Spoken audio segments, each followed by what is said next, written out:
பள்ளி மாணவிகளுக்கான சைக்கிள் அது வந்து பெரிய புரட்சி ஏற்படுத்துகிற ஒரு திட்டம். செருப்பும் சைக்கிளும் வந்து பெரிய புரட்சி ஏற்படுத்துறது. அதாவது நடந்து போகும்போது வெயிலில் வந்து நான் கண்கூடாக பார்த்துருக்கேன். நெடுஞ்சாலைகளில் மாணவர்கள் செருப்பு இல்லாமல் நடந்து போயிட்டு இருந்த காலங்களில் வந்து பட்டியலின மாணவர்களுக்கு, பழங்குடியின மாணவர்களுக்கு அந்த செருப்பை கொண்டு வந்து கொடுத்தாங்க.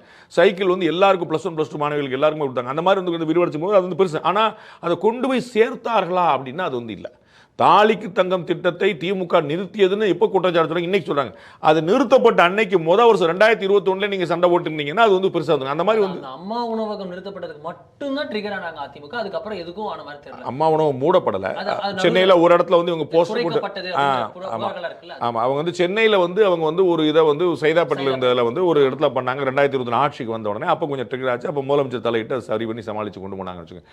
அப்ப இவர்கள் வந்து தங்களுடைய அறிவிப்புகளை கடுமையா கொண்டு போய் சேர்க்க மக்கள்கிட்ட. அதே போல லேப்டாப் திமுக வந்து நிறுத்தியது. இப்போ திடீர்னு இவங்க திட்டம் போல அறிவிக்கிறது. ஆனா அதிமுக கீப்பிங் மம்.